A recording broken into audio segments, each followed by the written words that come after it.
The 20th African Growth and Opportunity Act Forum, held at the Nasrec this week, has concluded with a call for a 10-year extension of the U.S. trade initiative. The three-day meeting between African trade ministers, the AU Trade Commissioner and U.S. officials aim to strengthen the agreement, which grants exports from qualifying African countries duty-free access to the United States. Now, the present agreement is set to expire in September of 2025. Let's get further insights on the meeting and some of the key takeaways with the University of Limpopo Communications Director, Victor Kgomoeswana.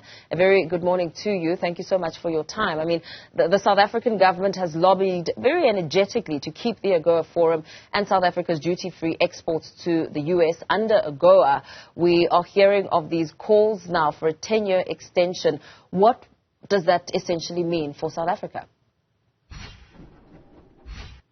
Good morning, Paul. And I really must give credit to South Africa. President Ramaphosa gets criticized for a lot of things, but on the international diplomacy, I keep seeing him making all the right moves.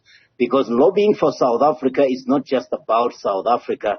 It's about the rest of the continent. Maybe it should be seen a lot more in that broader context, because AGOA is like, I always like to liken it to the loyalty program of the United States. It's called Africa Growth Opportunity, but it's more for America to benefit from the growth on the African continent, not the other way around.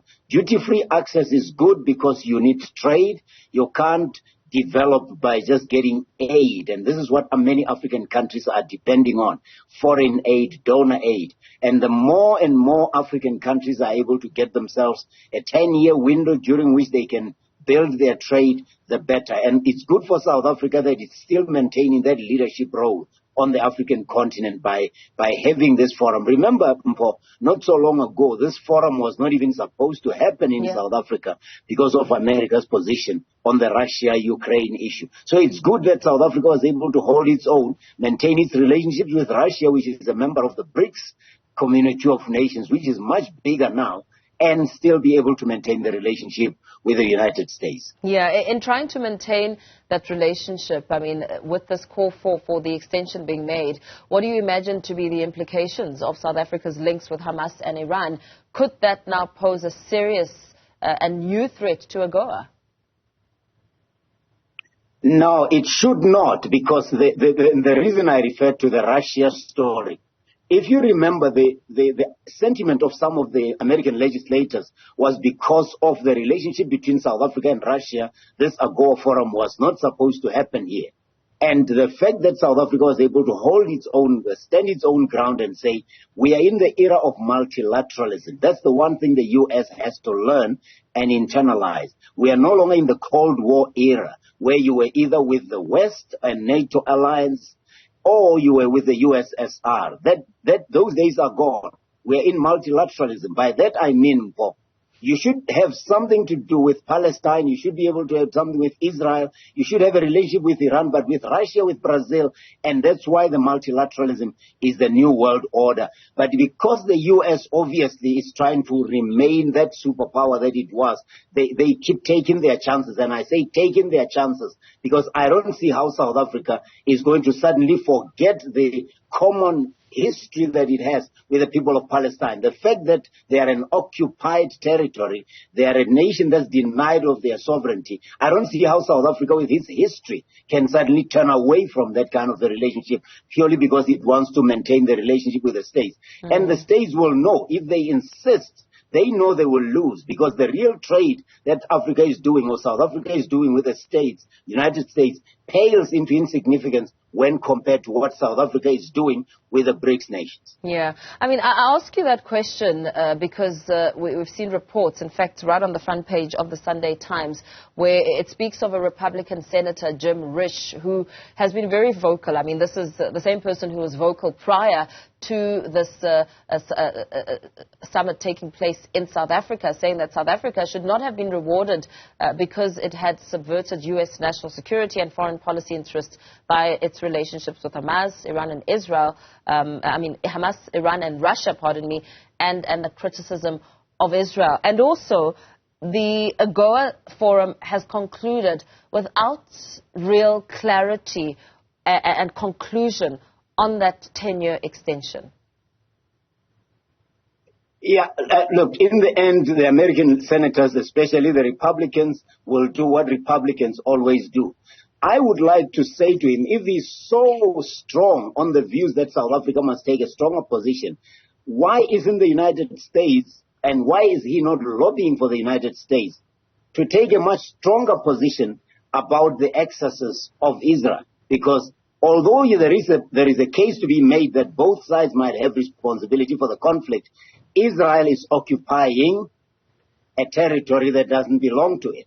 Now, a settlement has to come from somewhere, and I don't see how this senator will suddenly just insist that South Africa will be the one responsible for resolving such a conflict that's age-old, that continues to be vetoed at the United Nations by the United States. A solution could long have been found if the United States had not used its veto powers to stop the solution to the problem of Palestine. So I'm saying, in the end, multilateralism is the way of the future, because everybody's going to have to come around the table and agree. Yes, you are right. The lack of clarity, Limpopo, shows you just how difficult international diplomacy is in 2023. You're not going to have an X plus Y is equal to that kind of a relationship. It's almost like, in mathematical terms, simultaneous equations that are running at the same time. There will be AGOA. It just might not be as clear as it is now, because the United States has to do a lot more lobbying. But in doing that lobbying, it's going to have to learn to respect Africa. It's going to have to respect South Africa, that it is entitled to have its own relationships on the world stage, just as America is entitled to that. Yeah. The clarity will come eventually. These things take time. Absolutely.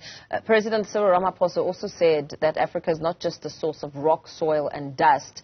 As he made reference to the great reserves of critical minerals on the continent, he said that the continent wants to earn full value on products. I mean, how imperative would this extension be on that front? But that's the point, and exactly the point, and that's why I give him credit for this. Because if you think about it, and again, I'll keep going back to the United States. The United States is the home of Apple. Apple and Hewlett-Packard and a whole lot of Dell computers, lots of companies that are making billions and billions of dollars of minerals from Africa, specifically the DRC, where lots of the minerals that go into lithium-ion batteries, into computers, into microchips come from. And if you look at that and you realize the importance of Africa beneficiating those minerals a lot more, you'll understand what maybe President Ramaphosa is trying to say here, that we are not just going to be exporting the commodities, and we shouldn't continue to export commodities when the companies that are importing them export to us much more expensive products, when they could be building or helping us to build the industrial capacity of the African continent.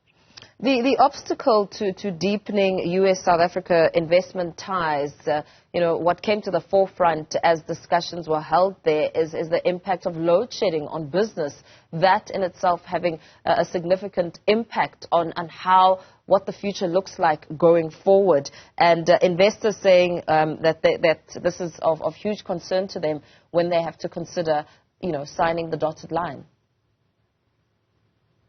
Yeah, we are scoring an own goal on load shedding. I must agree, for nobody can argue with that. The cost is just too much. But maybe if the U.S. wants to really help us, rather than bullying us into who we should relate to, they should help us solve the problem of load shedding much more sustainably by helping us build our industrial capacity, including the capacity to generate sustainable electricity supply. Very well. So before we let you go, in summing up, I mean, you've spoken about how you've commended the president on his stance on this topic and international relations. What else stood out for you in terms of the summit wrapping up? It's just what we started with, Mpho, in the first place, that if you allow other people to dictate your agenda, to dictate your international relations, you become a stooge.